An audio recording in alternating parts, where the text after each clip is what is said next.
Donald Trump vient d'approuver les frappes contre l'Iran. Oui, vous avez bien entendu, Trump vient d'approuver les frappes contre l'Iran. Et les militaires sont là déjà dispatchés en attente d'une autorisation finale pour aller bombarder. D'après ce qui est dit, on attend à ce que l'Iran change d'avis avant que les États-Unis d'Amérique ne détruisent complètement le pays. Suivant ce qu'il y a à dire ici, c'est malade, c'est inouï. Nous savons tous que Trump, arrivant au pouvoir, avait promis pendant les élections qu'il n'irait pas en guerre du tout et ramènerait tous les soldats américains à la maison. Qu'est-ce qui s'est donc passé?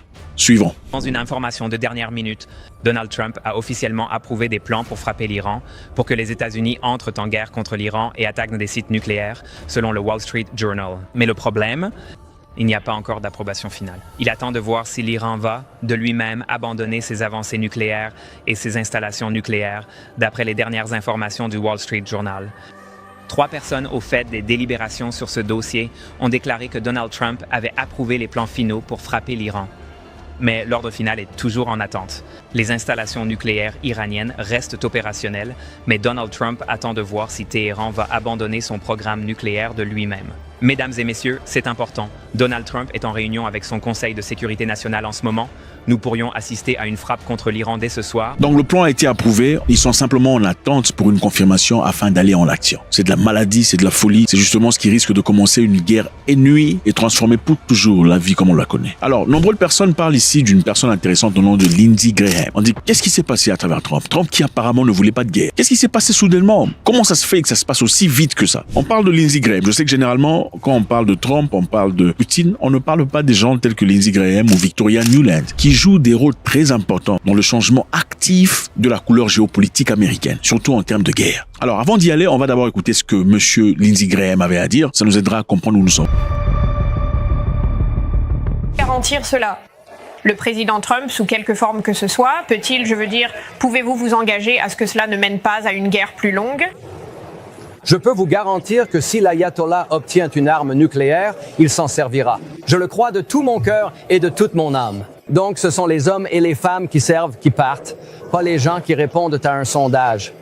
Et si vous leur demandez, seriez-vous prêt à risquer votre vie pour empêcher l'ayatollah d'obtenir une arme nucléaire? Ils répondraient tous oui. Parce que cela rend leur pays, notre pays, plus sûr. Nous vivons donc dans un monde où il faut affronter les problèmes. Si vous voulez éviter la Troisième Guerre mondiale, tirez les leçons de la Seconde Guerre mondiale. Pendant la Seconde Guerre mondiale, les gens ont fait des concessions à Hitler au point que la situation est devenue incontrôlable, ce qui a mené à une guerre mondiale et à la mort de 60 millions de personnes.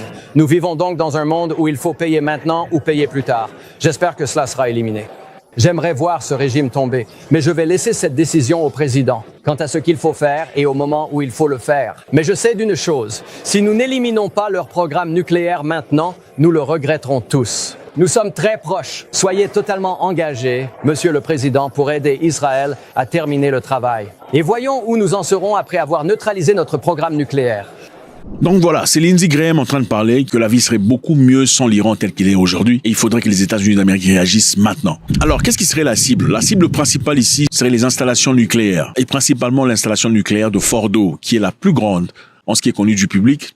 D'installation nucléaire iranien souterrain. C'est ça le problème, ça se trouve sous terre. Et comme c'est sous terre, c'est protégé contre beaucoup d'attaques. En effet, Israël, malgré sa force et ses capacités, est en incapacité de détruire Fordo. Pourquoi? Parce que Fordo est enfoui sous le sol. Il faudrait donc un pénétrateur massif d'artillerie comme celui des Américains, le GBU-57 par exemple, qui a les capacités de détruire les installations profondément enfouies sous le sol. Alors, je suis sûr que vous posez la question de savoir, mais pourquoi ce monsieur serait tellement actif à vouloir la guerre? Pourquoi cet esprit belliciste de sa part? Parce que généralement, les gens normaux veulent la paix. On essaie de trouver un moyen à travers lequel on peut discuter. Je vous rappelle ici, il n'y a pas très longtemps, l'Iran et les États-Unis, leur délégation en tout cas, étaient ensemble assis autour d'une table pour essayer de trouver des points d'entente. Mais en fin de compte, les États-Unis ont imposé, après avoir discuté avec leurs amis, que l'Iran n'enrichisse plus du tout et abandonne complètement son programme nucléaire. C'est la chose à laquelle l'Iran s'est opposé. Et pourquoi ces gens qui étaient assis autour d'une table, cherchant une solution brève, ils y étaient prêts, commencerait finalement une guerre? Pourquoi Lindsey Graham est au four au moulin dans l'objectif de nourrir cette rhétorique de va-t-en-guerre à l'américaine?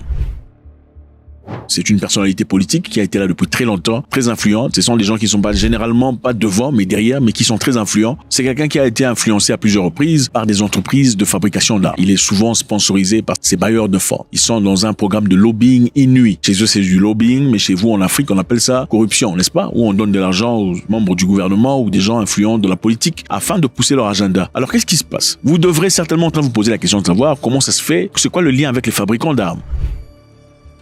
Les fabricants d'armes, naturellement, se font de l'argent quand il y a la paix ou quand il y a la guerre. C'est évident. On ne fait pas des armes dans la paix. Il faudrait qu'il y ait des difficultés, au moins qu'il y ait de la peur, qu'on crée un monstre ou un zombie quelque part. Que ce soit la Russie, la Chine ou l'Iran, afin de mobiliser à ce que le gouvernement libère des liquidités qui serviront pour booster les entreprises, les fabricants d'armes, afin d'aller en guerre et que tout le monde devienne riche. Selon Yahoo Finance, des donateurs liés aux principaux sous-traitants de la défense, tels que Boeing, Lockheed Martin, Northrop Grumman, Raytheon, Honeywell, ont versé beaucoup d'argent en 2 ans au comité d'action politique de Graham Fund for America Future. Donc vous commencez à voir un peu l'histoire et la couleur. Ce sont les entreprises qui ne meurent que de voir la guerre être déclarée entre les États-Unis et autres. Graham est l'un des sénateurs les plus pro-Israël des États-Unis. Il soutient l'aide militaire à Israël et appuie son opposition à l'influence iranienne au Liban, à Gaza, en Syrie et au-delà. Écoutons encore ce que Lindsey Graham avait à dire sur Vladimir Poutine. Il avait demandé l'assassinat de Poutine. Ah oui, assassinat de Poutine. Maintenez-vous toujours votre appel à l'assassinat de Poutine?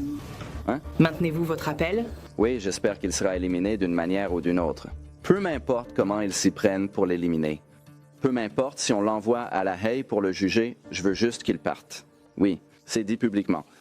S'il vous plaît, comprenez, le sénateur Lindsey Graham, et si John McCain était là, je pense qu'il dirait la même chose.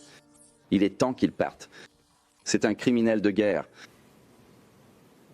J'aurais aimé que quelqu'un élimine Hitler dans les années 30. Donc oui, Vladimir Poutine n'est pas un dirigeant légitime. C'est un criminel de guerre. Il doit être pris en charge. Donc voilà, le monsieur a demandé l'assassinat de Poutine à la télévision. Suivons encore ce qu'il avait à dire sur l'Ukraine, ok? Quelles sont les raisons pour lesquelles l'Europe ou les États-Unis sont en Ukraine? Est-ce vraiment pour défendre les intérêts de l'Ukraine ou pas? Suivez. Cette guerre concerne l'argent. On n'en parle pas beaucoup, mais vous savez que le pays le plus riche d'Europe en terres rares, c'est l'Ukraine. Il y a entre 2 et 7 000 milliards de dollars de minerais, de terres rares, qui sont très importants pour le 21e siècle. L'Ukraine est prête à conclure un accord avec nous, pas avec les Russes. Donc il est dans notre intérêt de nous assurer que la Russie ne prenne pas le contrôle du pays. C'est le grenier à blé vraiment du monde en développement. 50% de toute la nourriture envoyée en Afrique provient d'Ukraine. Il dit 50% de nourriture qui va en Afrique vient de l'Ukraine. Est-ce vrai? 50% de nourriture en Afrique vient de l'Ukraine? Incroyable. Nous pouvons gagner de l'argent et avoir une relation économique avec l'Ukraine qui serait très bénéfique pour nous dans un contexte de paix.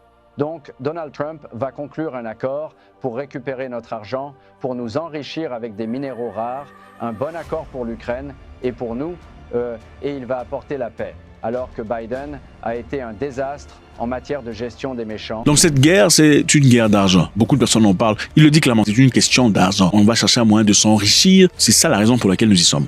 À travers les armes ou tout le reste, on doit le faire. Donc vous comprenez un peu dans quelle direction on va très vite. Ça se passe très rapidement. En effet, il faut aussi dire que des conservateurs américains sont contre lui. Il y a certains conservateurs qui s'y opposent. Par exemple, Charlie Kirk, ou Charlie Kirk, si vous préférez, un américain conservateur très engagé, qui est très proche de Trump et de son fils d'ailleurs. Voilà ce qu'il a écrit dans son tweet. C'est écrit en anglais, on le dit en français. C'est insensé. Un changement de régime entraînera une guerre civile sanglante, qui fera des centaines de milliers de morts et créera de nouvelles crises massives des réfugiés musulmans. Destituer un dirigeant n'est jamais aussi facile que l'on pense. Cela aboutit presque toujours à une implication accrue à une guerre civile et au chaos. Résister. Ça, c'est un conservateur qui s'oppose à un autre conservateur pour ses idées bellicistes. Voilà une autre personne au nom de Matt Walsh qui dit, aussi un conservateur, Lindsey Graham appelle à une invasion à grande échelle de l'Iran au nom de la lutte pour notre liberté. C'est une folie insensée et irréfléchie de la part d'un connard belliciste au pouvoir depuis 30 ans et qui n'a jamais rien fait pour améliorer la vie des Américains. Tout véritable conservateur pro-America First devrait rejeter ce maniaque démoniaque et tout ce qui lui ressemble. Une guerre de changement de régime au Moyen-Orient n'a jamais rendu les Américains plus libres. Cela n'a absolument rien à voir avec notre liberté. Il vous sert les mêmes mensonges que ce type véhiculé depuis 3 décennies, en espérant que vous serez assez stupides pour ne pas le remarquer. Donc les gens s'opposent, on sait qu'il est belliciste, on sait que l'agenda est simple, il fallait aller détruire l'Iran depuis très longtemps, mais ça a pris beaucoup de temps. Et donc il faut surtout pas laisser passer les choses à travers une table parce que ça ne marchera pas. Finalement, il y a Billy Mitchell, aussi un Américain, un Américain qui dit: quelqu'un a-t-il envisagé la possibilité que l'Amérique ait miraculeusement survécu à tant de situations critiques au fil de siècles si notre objectif était de défendre Israël? Donc, quelqu'un a-t-il pu réfléchir que peut-être que la raison pour laquelle les États-Unis ont survécu à beaucoup de difficultés dans le passé, c'est parce que leur objectif, donc Dieu a créé l'Amérique pour protéger Israël. Donc si nous abandonnons Israël, je crois que Dieu pourrait nous abandonner. Je ne suis pas prêt à prendre ce risque. Donc c'est ça. Faites-moi savoir ce que vous en pensez, c'est toujours avec beaucoup de plaisir. God bless.